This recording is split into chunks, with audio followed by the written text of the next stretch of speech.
Hey guys, HackerSploit here, back again with another video. Welcome to the 3-year cybersecurity roadmap.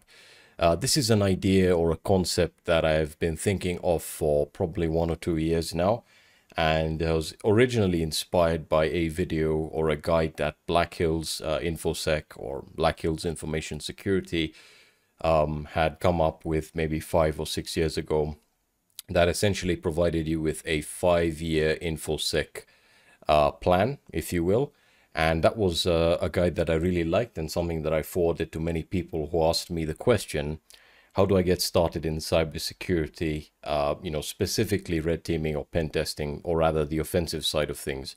And while that guide is very useful, I still think that, a lot of the way I would set it out, especially towards the latter end of the guide, from year 3 to 5, is sort of convoluted and really provides no clear roadmap as to what you should do.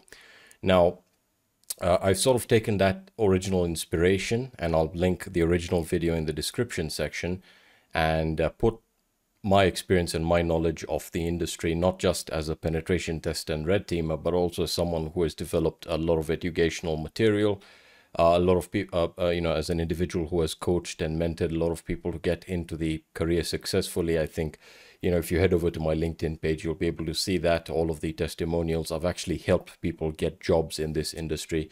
Not that I'm bragging or anything. That's sort of why I think I have the necessary experience to guide you here.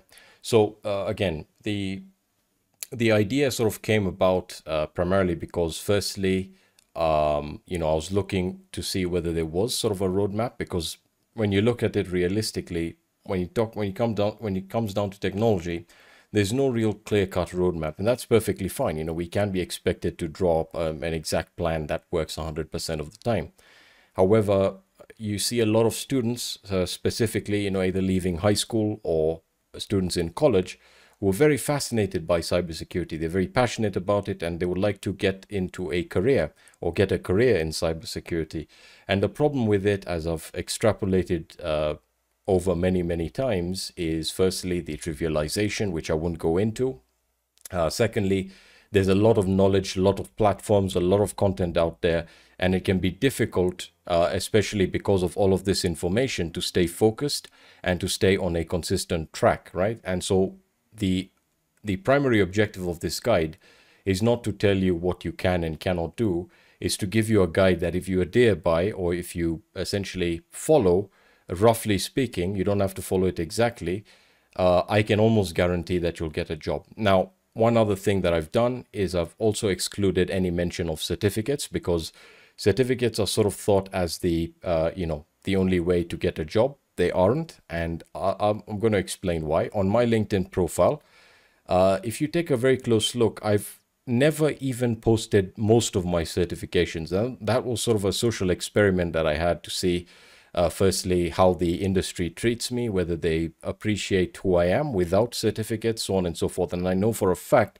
that now more than ever, certificates really don't tell anyone anything. They are still important. Remember, they're still important, especially the really good certifications, but they're not a valuable instrument to essentially assess a person's or an individual's knowledge, skills, and abilities. And I'll get into that later. So again, coming back to the video, apologize if I get carried away. This is sort of a guide or a way to get, on how to get started with a career in cybersecurity. Just again, as a caveat, I'll be filling in the blanks. This is specifically designed for people who want to get a job in the offensive side of cybersecurity. I'll probably cover or make a guide on the blue team side, because I do have a bit of experience in incident response, etc. So to get started, coming back to the question, why am I making this guide? Why am I making this video? Firstly, there's a lack of structure. There's a lack of a structured approach to learning core concepts and the fundamentals required to operate successfully in the cybersecurity industry. As a direct consequence of that, it can be very daunting to get or to find a starting point, and essentially a point where you can get started, right? And the other reason, and this comes to some of the skills that you'll need to learn in this industry, and that is the ability to be disciplined and the ability to set time, defined goals. So you say that in 1 month I'm going to learn this, and by the end of that month you should have been able to learn that. So again, it's about applying positive pressure on yourself and setting timelines and setting goals. And once you do that, you'll actually see a change in your career, in your life, etc. And finally, the final reason or motivation is to demystify cybersecurity as a career. Now, just taking a look at this, I think one of the main things that I want to do is to highlight the importance of fundamentals. Why do I keep highlighting this? Why do I keep telling people fundamentals, fundamentals, fundamentals? The reason I say this is because cybersecurity is a synergy, or it is an intersection point of a plethora of other technology or technological skills, or it requires a lot of knowledge, not a lot, but it requires knowledge in various fields like networking, operating systems, a little bit of scripting, so on and so forth. And as a result, if you get into cybersecurity and you're lacking in those three that I've just mentioned, it's going to be difficult. And that's why I get questions all the time when I make a video on Nmap and I cover something, and I always use this example, and I cover maybe, performing a SYN scan. And I say that's a half open scan. We're not completing the TCP three-way handshake. I get questions saying, what's the TCP three-way handshake and why is it important when we're performing a stealth scan?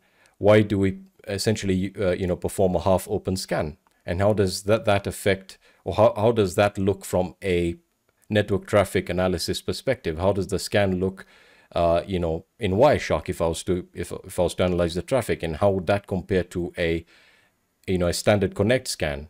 So that's one example. If you don't know these fundamentals, it becomes very difficult to fully utilize the tools that are right in front of you, and you have a much steeper initial slope to climb, if that makes any sense. So the second that I would like to focus on a lot is the demystification of cybersecurity as a career, which we'll get into. So who is the target audience? As I said earlier, high school and college or university students interested in getting into the cybersecurity field. This is obviously going to be the main demographic. However, there's also another core demographic that I've seen rising or increasing in number, and that's technology professionals looking to pivot into cybersecurity for whatever reason. You could, just be interested in security. You may have an aptitude for it or a hunger for it. Or you just may want to switch careers and you find that, cybersecurity is something that fits you, or, is something that you actually are you're very comfortable with. Thirdly, cybersecurity professionals looking to identify knowledge gaps and level up their skills. So again, if you're a seasoned penetration tester or blue teamer, etc., this could be helpful for you in identifying areas where you can improve. Right? And that's something that I do regularly. I always analyze my knowledge gaps, and I still find areas where I'm lacking severely. And finally, anyone looking to get started in cybersecurity. So, you could be at a completely different job, maybe you may be working as a contractor or maybe someone in finance. I've seen this happen a lot, and these individuals are actually the most successful because they treat it as a proper career as opposed to the trivialization that I talked about. So if I tell a contractor, let's say he wants to switch his jobs into technology and he wants to get into cybersecurity for whatever reason, he could like it, maybe he likes the money. There's a plethora of motivations for him or her wanting to switch his or her career. However, if I give them a guide and I say this will take 3 or 5 years, when I revisit them 3 or 5 years later, some of them, and this is true, are already senior pen testers because they follow it. They understand that this is a career. It should be treated with respect.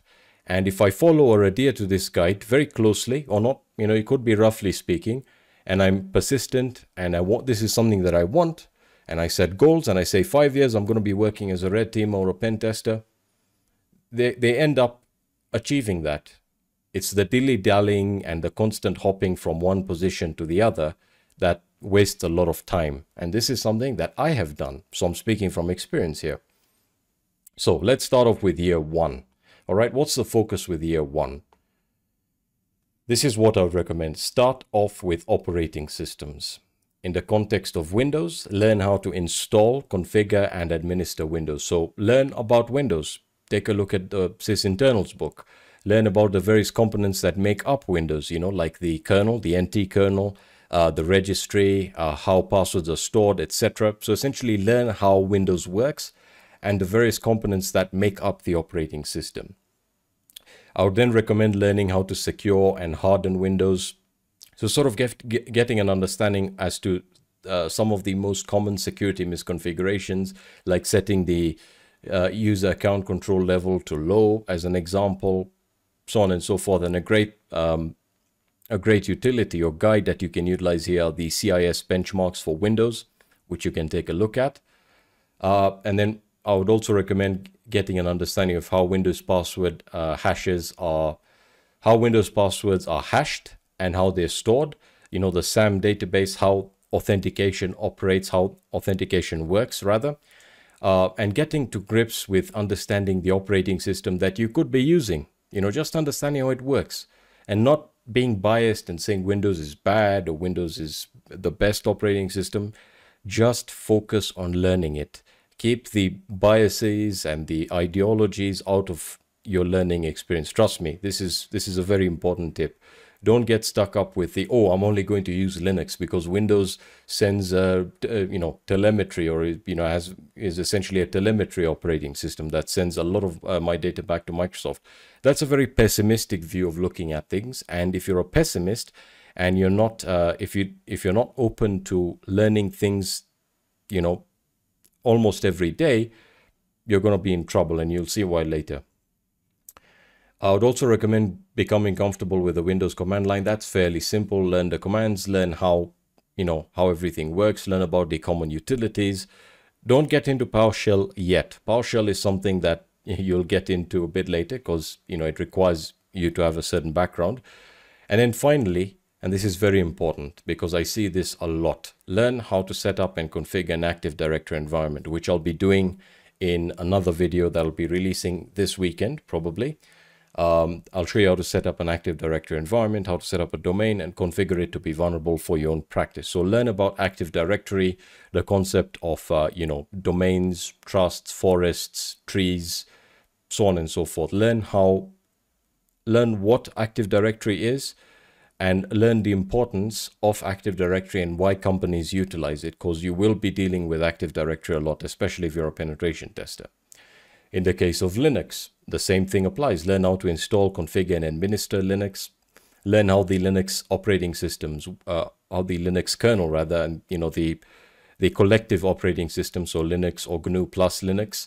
Learn how this works and the various components that make up the operating system. Learn how to secure and harden Linux. Again, the CIS benchmarks are, you know, a great guideline.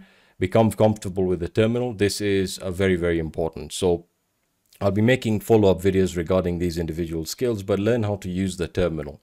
Learn about the common commands, you know, basic sysadmin stuff. Learn how to copy files, how to, you know, set up cron jobs, how to automate a lot of your, you know, mundane or manual work with bash scripts. Learn about environment variables. Learn about other terminal emulators, about various shells.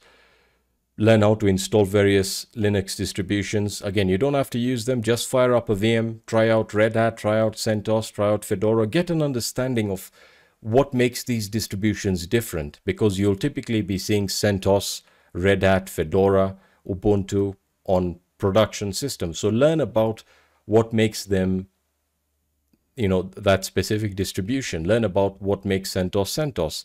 And learn about the various features that come packaged with, you know, security focused distributions like, you know, Red Hat, for example. And this is very, very important. The last two are arguably the most important. Learn about Vim, sed, awk, and regex. So regular expressions. Why do I say Vim? Trust me, a lot of people say this, but I'll explain why. A text editor is never as good as Vim or a terminal editor. Even Nano is like, once you start using Vim, when I've gone to Nano just for a few seconds, I can't comprehend it. I really can't. I mean, I can't imagine myself using the Control and O key to save whatever I've typed in. I'm automatically hardwired to, you know, use the actual colon, write or write and quit or exit, etc. Once you learn these key bindings or these key binds, that's it. You'll never forget them. It's like riding a bicycle or learning how to ride a bicycle. Once you learn them, you can wake up after a coma, you know, of course, without damaging your brain. You can wake up from a coma and you'll still be comfortable with your keyboard. And then finally, learn about Git. Git is, of course, source control. Set up your own GitHub repo. Learn how to, you know, how to set up your own GitHub repo locally with the Git terminal client. Learn how to, you know, pull, push, so on and so forth, how to fork, all of that good stuff. And I've made an entire video on that, actually, which I'll link in the description. And then you can, once you've covered operating systems in the entirety, you can now say, okay, I've learned operating systems, now learn how to perform scripting or how to write very basic scripts. Starting off with Windows, learn how to utilize PowerShell and write PowerShell scripts, all right? And that will actually open up a huge Pandora's box, especially in cybersecurity, because you learn a lot about what you can and can't do, what antivirus, signature-based antivirus systems pick up. And this is where you'll start going off the rails a little bit and experimenting. That's perfectly fine. Again, this is just a guideline. This is just a standardized path that you can follow. Next, I would recommend learning, again, as I said, how to automate tasks on Linux by leveraging shell scripts. Just focus on Bash. That's it. And finally, Python. Now, there are other languages you can focus, but please, if you are going to learn a programming or scripting language, just learn Python. We're already up to speed on, you know, on Python 3. There's tons of scripts that have been developed. Look at them, learn from them, write your own scripts. Whatever crazy ideas you have, just take that as a project and say, okay, for 1 week, I'm going to try and build this with Python. And during that week, when you run into issues, when you perform your own research, you will improve so much as a programmer just by trying to build something, because that's what programmers do. Programmers are building things. They're not watching how-to tutorials, which is why I switched up my entire scripting series to focus on building stuff. And then I know once I do that, once you watch 1 or 2 of those videos, that's it. You're on your way. You don't have to come back and watch stuff because you've already got it. You've got a tacit understanding of what this is all about. You're supposed to use these languages to develop things, to automate stuff. That's what you're to solve problems. That's what these languages are about. People have convoluted programming into this dark arts and, you know, all of this stuff. And again, I've programmed for a very long time. I mean, I've done Java professionally. I've developed Android applications that are still on the Google Play Store. I have done .NET, I have done C++, I've done C, I've done C#.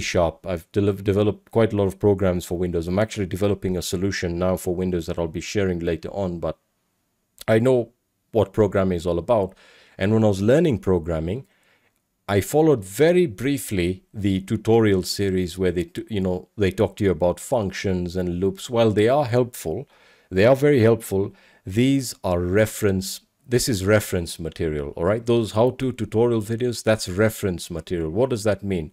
It means when you don't understand something, like how to write a function or how to write a loop, or if you don't understand about arrays, anything about arrays, that's when you switch to those reference videos. That's when you search on, in Google, but that's when you try and find help online, if it hasn't already been answered.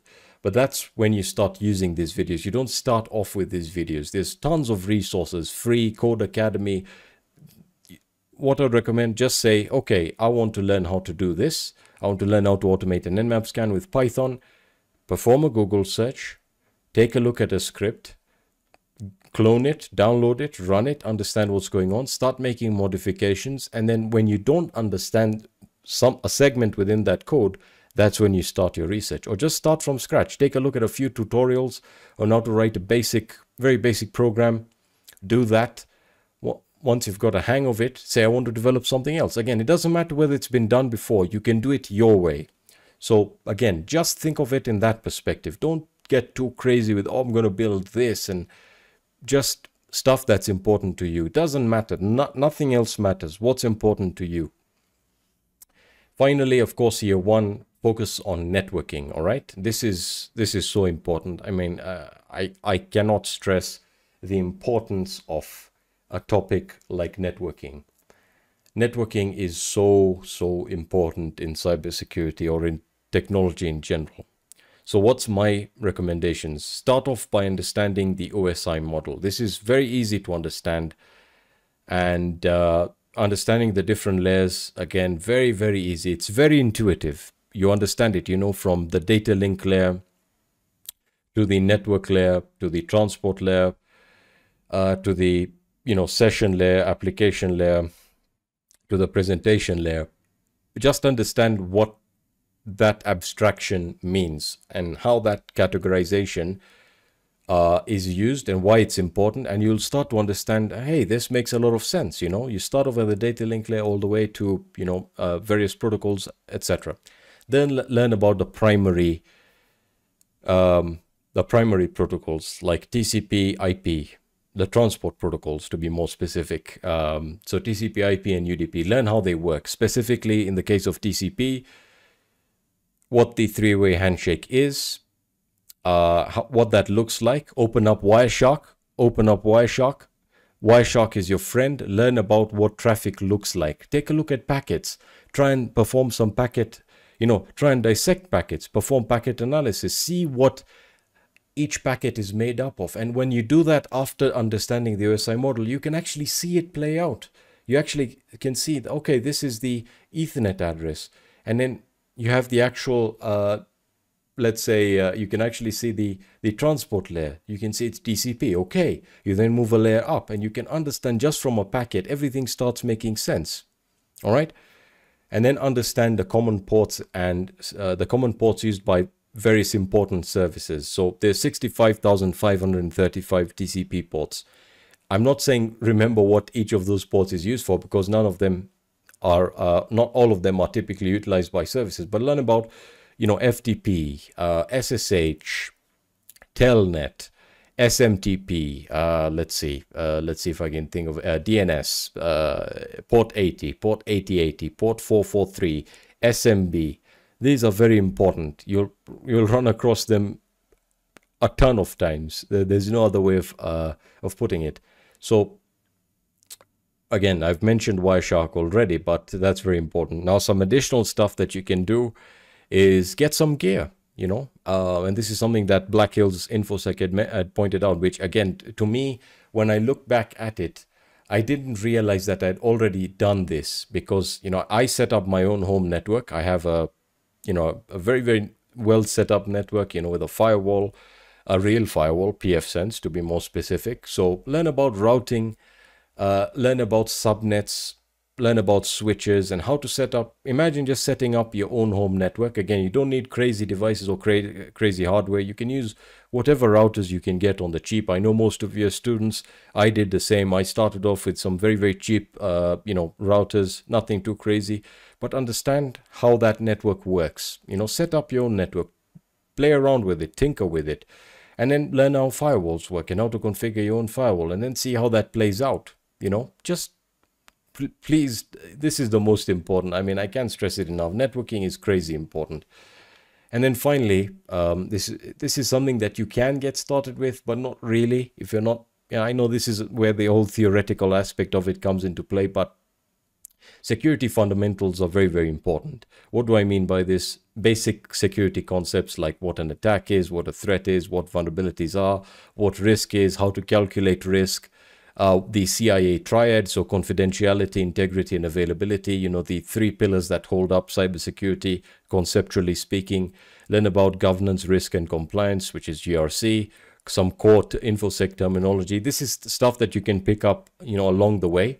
But for anyone that's looking for a guide, that's what I recommend. And then take a look at security standards like CIS or NIST, which, you know, are obviously, at least at the moment, are pretty much the benchmark when it comes down to security standards. Remember, not pen testing standards, not yet. Security standards. So that's year one in a nutshell. Now, year two is when things start getting crazy. Or, well, not crazy, but exciting, I should say, exciting.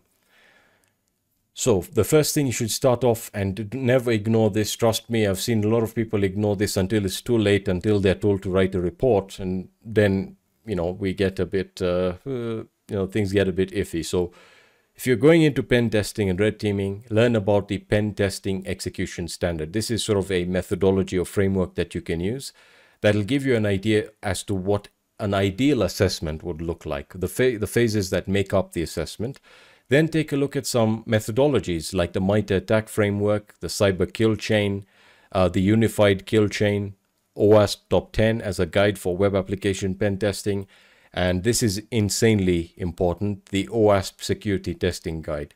This will sort of give you a methodological approach to testing web applications. It's something that I use a lot now. I have the PDF on my desktop at all times when I'm testing a web app, and I sort of want to perform, not really for bug bounty hunting, but when I'm performing an assessment on a web application, this is usually a very good way of ensuring that I'm very rigorous with my approach.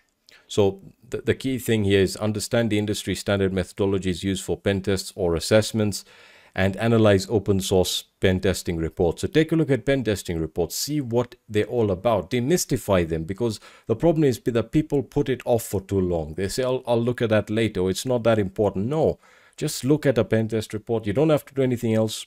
Just open up a PDF, just read through it as if you are an executive. Try and see if you can understand what's going on, and that'll give you very good insight as to how you can write good reports yourself.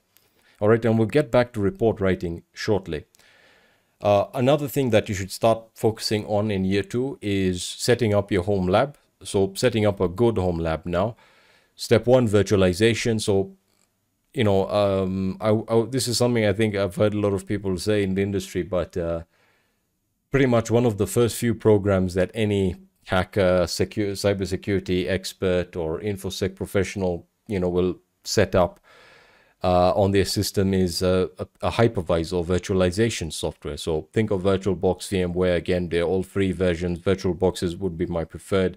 Learn about how to use them, how to set up networks, the various types of networking options, so on and so forth. Learn about how to take snapshots, set up a Windows box, set up a Kali Linux system, set up an Active Directory environment, whatever you want. Just learn how to set up your own home lab for testing, because you'll be doing a lot of testing. And then also take a look at DevOps. This is something that I did. I'm very glad that I did it early on, and sort of exploring containers. When I started out, I was typically, experimenting with LXC, but Docker came along in Kubernetes, and that was just insane what you could do on the cheap, with Docker containers, etc. So set up your own Kali Parrot box or install your own tools. Just set up your own home lab and get your hands dirty with VulnHub boxes. They're free. You can go to VulnHub, download some hacking challenges, try it out, start hacking, start learning about where you have gaps, improve on those gaps. Really, really, very, very, very, very simple in terms of what you should do. Then I would recommend moving on to sort of your pen testing fundamentals. So what do I mean by this? Well, if you're using Kali or Parrot, I would recommend taking a look at the Kali Linux Revealed PDF. It's a free PDF that essentially guides you in how to operationalize the Kali Linux distribution. So what all the tools are used for, how to configure Kali, the various ways you can install Kali or Kali packages if you're looking for a minimal installation, etc. Then I would recommend learning Netcat and SOCAT now, specifically. Learn about reverse shells, learn about bind shells, learn how to utilize Netcat. It's very, very important. And then learn about file transfers with Linux and Windows. So learn how to transfer files from a Linux system to a Windows system and vice versa. And the different ways you can do that. There's tons of ways through SMB, through the web, through a web server, etc. And then you can move on to passive information gathering and OSINT. Now, this is going to be a lot. There's a lot of stuff to cover here. But learn about how to utilize what's publicly available to gather information on a target. And then when it comes down to active information, again, return to VulnHub, return to Hack the Box, return to TryHackMe, any other lab platforms that you may want to use. Move on to network and port scanning. Nmap is your friend. Learn about Nmap, mass scan, whatever tools you want to use. Learn about, and also Rust scan, I should mention. Very, very fast, very, very cool. Learn about how to identify active hosts on a network, how to perform port scans, what to do if the pings are being blocked by a firewall, how to speed up and slow down your scans, how to utilize the Nmap scripting engine, which brings me now to enumeration. So once you've identified open ports on a target system and the services that are running on them, your next step is to enumerate as much information as possible from these open ports. That's where enumeration comes into play. There's tons of tools that you can utilize based on the protocol you're trying to enumerate information from. So learn about web enumeration, SMB enumeration, SSH, so on and so forth. And also take a look at vulnerability scanning with tools like OpenVAS or Nessus, anything that you can get your hands on. Learn about what that looks like. Take a look at vulnerability assessment reports. Understand that, because in certain cases you may be asked to do that instead of a pen test. Not always the best of days, but hey. Once that is done, the next phase, which I always separate, is the exploitation and post-exploitation phase. So learn about exploitation and post-exploitation frameworks like Metasploit and PowerShell Empire. So learn how to use them. By the way, I'll be making entirely new series on both of these and showing you how to use them, which, will be quite important. But learn how to use them to run exploits. Again, don't worry if anyone calls you a skid or anything like that, or a noob. Again, remember, you're here to learn. Take a look at Metasploit modules. Hell, write your own Metasploit module. Automate whatever you want to automate. I would then recommend searching for and modifying exploits on ExploitDB. So once you've taken a look at how the automated exploitation frameworks work, you can then say, okay, I want to exploit the same vulnerability, but manually. It could be a Python script. It could be, a C, C++, C# piece of code that you need to compile. Learn about that. Learn about how to compile exploits. You can then take a look at client-side attacks like phishing, browser exploits, tons of stuff you can explore there, which I'll not go over right now. And very importantly, you don't need to be an expert in buffer overflows, but just learn about what causes them and how they're exploited. You can take an example of a Metasploit module and understand what it's doing in order for the exploit to work, right? And then, of course, you can take a look at ExploitDB is a great place to learn about this stuff. Take a look at some ExploitDB buffer overflow exploits. On ExploitDB, you can actually download the vulnerable piece of software, set it up in your home lab, whether it's running on Windows and Linux, and then try and understand. Most of the ExploitDB code is very well documented, so try and understand what's going on, the various types of overflow attacks or overflow exploits. There's a lot of stuff you can get into there. And then, of course, the classic, which I always recommend, learn about the common vulnerabilities and the common CVEs that have affected Windows in the past, like, Eternal Blue, Bluekeep, and then, on Linux is Sambercry, Shell Shock, Heartbleed, some of the most popular ones. Take a look at them, understand what caused them. It's always good to have that historical, perspective. And while you're doing that, when you're taking a look at CVEs, take a look at the common vulnerability scoring system, so CVSS. Learn about, the structure of a CVE and how that relates to when it was publicly released or made publicly available. Learn about responsible disclosure, etc. And then you can move on to post-exploitation techniques. So this is where you have, your standard local enumeration. So living on the land. Then you can take a look at automation scripts like WinPs or LinPs to automate to automate the process of performing local enumeration on both operating systems. Learn about privilege escalation techniques. Again, I know this is a lot, but I have reviewed or gone over this. You don't have to stick to 3 years. I know that this is a lot, trust me. So this can spill over into the 3rd, 4th, or 5th year, but this is sort of giving you a guide as to what you should know and what I would look for in a junior pen tester or someone who's looking to get into pen testing, who has, got the certs, etc.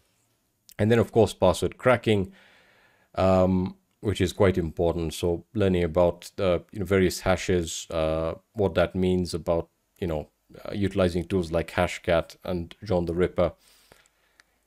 And finally, how do you put all of this into context? Well, practice like hell. Participate in CTFs. Don't focus on your performance. You're just here to learn. That's what you are. You're a sponge. Again, you just take a look at walkthroughs, write-ups, participate in CTFs, join a team if you're in university, form a team. It doesn't matter how bad you perform. Trust me, the first time you participate in a CTF, the day it ends, you will be a different person than the day you actually got started. You trust me, you would have learned a lot. So again, research, videos, books, blogs, write-ups, courses, certifications. Just look for information. And again, you could be looking for a very specific, piece of information. That's fine. Just, utilize whatever is on the internet. If, again, if you're on a budget, I understand. But yeah, also utilize platforms like Hack the Box, Try Hack Me to identify the areas where you have gaps. So where you can improve. Learn now, and then this is very important. Based on the boxes that you do or the boxes that you pwn on Hack the Box, Vulnerable, Try Hack Me, take a pen testing report template and just write a report. Just write a report, or better yet, use that same model and start a blog, start a YouTube channel. Start putting out whatever you're doing into the public space. And the blogs are the best way. If you want to start a YouTube channel, that's fine. The great thing with blogs is that it's immediately accessible. I don't have to watch a video. I can just go through it. And people immediately know your name. They immediately know who you are. Link your social profiles. If you're doing great work, if you're doing research on a particular vulnerability, whatever you want to do, just do it. And then just write a blog post. Doesn't matter how simple it is. That's your work. Treat this. Remember, this is your career. This is your craft. So be proud of what you're doing and take pride in your work, and very nicely publish a very detailed blog post about what you're doing, what you've done, etc. It'll be useful to someone, and that's how you sort of pass it along, which is what I did. I took all the stuff that I had learned and I started making videos about it. Again, I had no big dreams about being a superstar YouTuber. No, it was just me sitting down every evening after work or whatever I was doing on the weekends and saying, yeah, this I can make a video on this because I can answer a lot of questions. So have the right mentality in mind. And of course, this is something that I do a lot. I've done it and I'm so grateful. I am so grateful that I took notes and on everything I was doing. Looking back at some of the notes I took 7 years ago, I mean, I was an idiot, but it's so cool to see that growth, because I was taking notes and I was making mistakes. I didn't understand concepts. If you read some of my notes from earlier on, when I tried to explain stuff like a buffer overflow and concepts like that, I mean, it was really bad. But again, I was ironing out my thoughts. If you write, and writing is very important, or typing, just document what you're doing. It's important to you. Don't think about other people. This is your stuff. This is you. So, all right. So your next step, and this is something that is optional, at least in my mind, but something that I recommend you don't skip over, and that is web app pen testing and or bug bounties. And I'll sort of explain how these two play into each other, right? So why is this important? Well, you'll come across web apps, web app pen testing quite a lot if you're a pen tester or red team. Now, this is something that you can opt out of specializing in, but it's good to know how to do it. Again, you don't have to specialize in web app pen testing because, again, it is an entire field of its own, really, especially now. But I would recommend, just starting off with pwning or hacking vulnerable web applications. That could be stuff like the damn vulnerable web application. It could be OWASP, Motilidae, stuff like that. Just getting to grips with what web app pen testing is. And I know that there's a lot that falls under here, but learning the fundamentals of HTTP, of recon, etc., right? And learning about how the web works. And the best way that I've seen this, work for me, and one thing that I need to also point out is that I've seen this a lot in my career, is that even with pen testers or red teamers, this is an area or a topic that they either like or they don't like. I've seen those two types of pen testers. They're either really passionate about web apps and the web in general, or they're not. They know how to, how to perform a pen test on a web app, but it's not something they enjoy doing. As a result, they don't get into bug bounties. So that's one path, but I would recommend you getting your hands dirty with web app pen testing before you come to that assessment or to that judgment, before you actually make up a decision on what you want to do.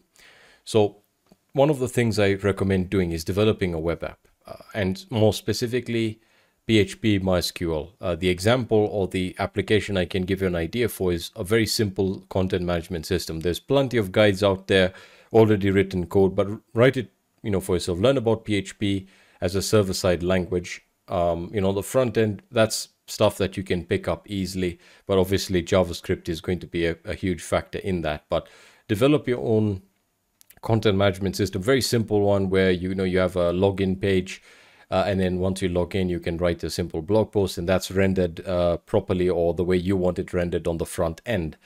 And the reason I say this is this will teach you a lot about where mistakes are made with regards to developing web apps. Even if it's extremely trivial, it just gives you that tacit understanding as to where developers make mistakes. Even if they don't make them anymore, you'll still find web apps with some very common vulnerabilities, but learn about, input sanitization, upload filters, stuff like that. And of course, code execution, which is not that common nowadays, but you still may you still may come across it. So develop that content management system without any security, secure code process integrated into it, and then try and hack it, and you'll actually see where mistakes are made. You learn how to assess web applications, how to test them for specific vulnerabilities, and do this in tandem with the vulnerable web apps and the OWASP top 10 and the OWASP security testing guide. They'll sort of give you an understanding as to the types of vulnerabilities you'll come across nowadays on modern web apps,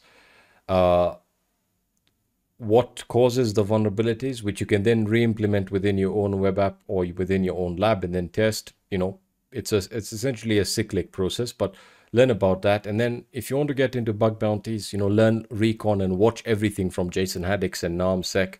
I mean, these two guys have, really contributed a lot. And of course, I've not mentioned other creators, not because they're not good or anything, just not enough space here. There's a ton of other creators that do bug bounty stuff, like, for example, right off the top of my head, we have Stoke, we have, Christy Vlad, excellent stuff from him, and they're really good at what they do, which is web app pen testing, among many other things or many other areas of expertise or subject matter.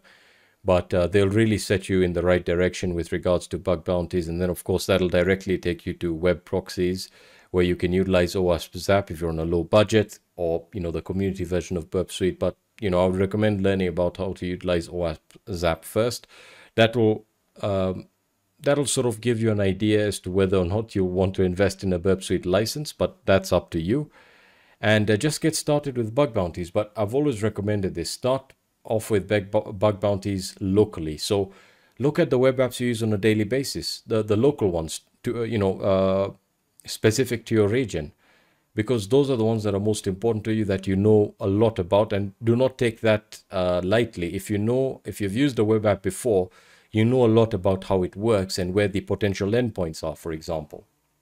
So take that into consideration, because if you get into platforms like BugCrowd, HackerOne, they sort of have a competitive nature, which for a beginner can throw you off, because it now becomes about how many disclosures you can get, how many bounties you got, how much you got paid, which is not good to begin with. If you want to make money, that's fine, but in the beginning, you need to be comfortable with what you're doing before you start going onto platforms like HackerOne, onto public programs.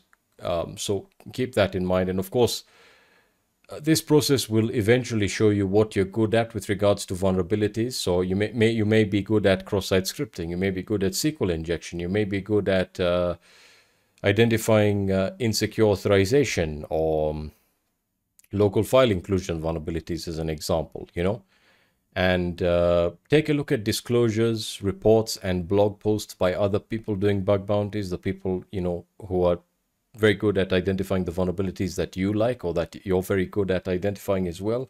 You learn a lot from them, and this is where you start getting into the community. Again, it comes back to the idea of having your own blog.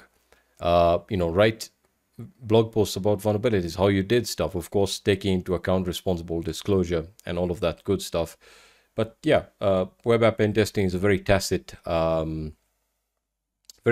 path, in that you need to get your hands dirty, and you will spend a lot of time here. If this is something that you like, this may be something you'll end up pursuing, you know, in the form of bug bounties.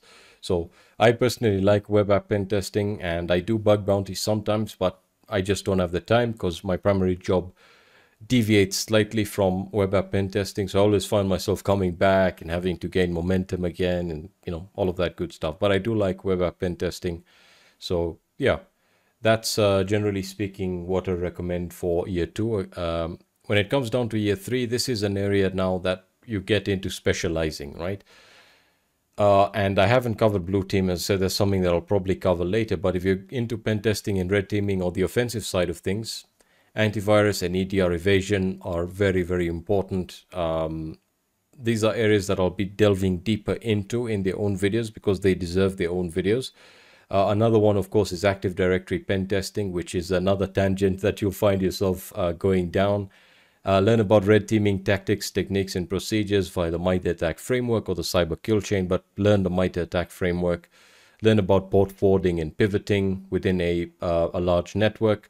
C2 frameworks like Havoc, Covenant, PowerShell Empire, you know, plethora of others like Posh, so on and so forth. Learn about how they work, why they're utilized, how to utilize them, not just for post-exploitation, but also for exfiltration.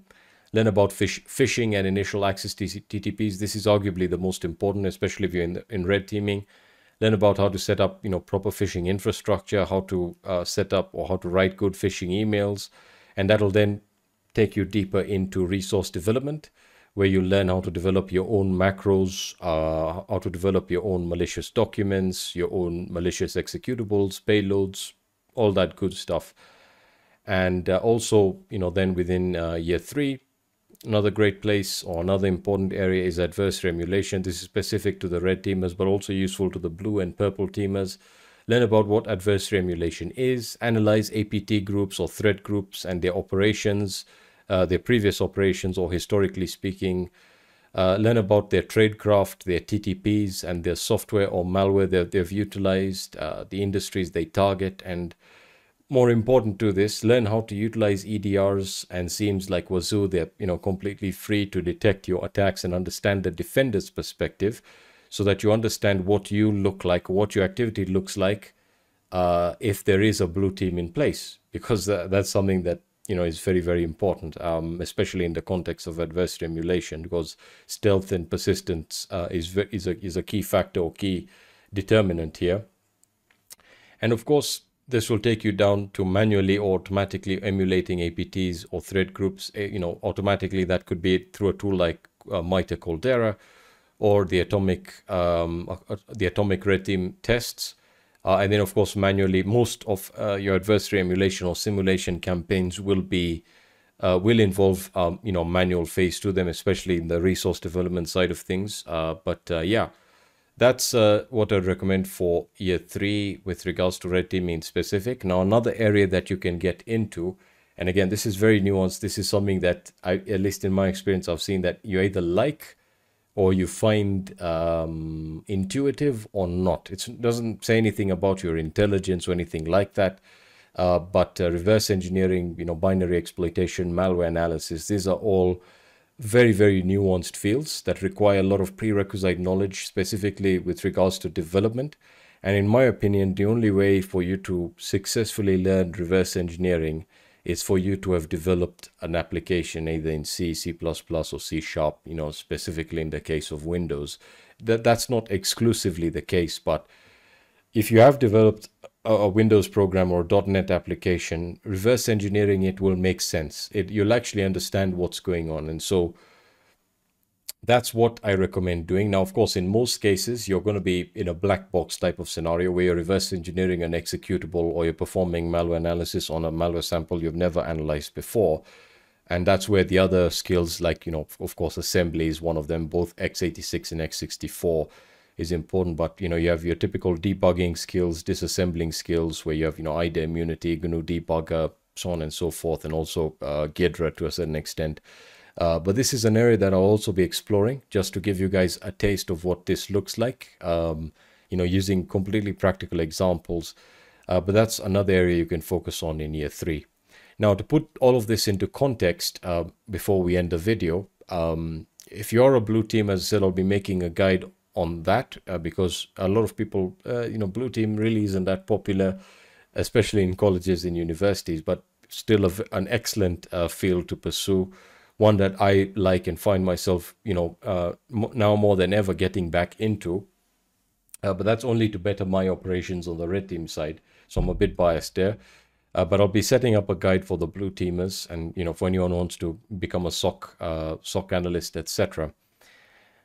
So yeah, that's really the guide that I have come up with, and I said I've put a lot of time and research into this, and again, the reason I made it is to provide you with a guideline or a roadmap, if you will, on what you should know at the end of the 3 years. And again, it doesn't have to, this is not, set in stone or anything like that. It can expand to 3, 5, 6 years, whatever time you have, because I know a lot of people, especially those who are transitioning careers, already have a day job, so I can understand the time constraints.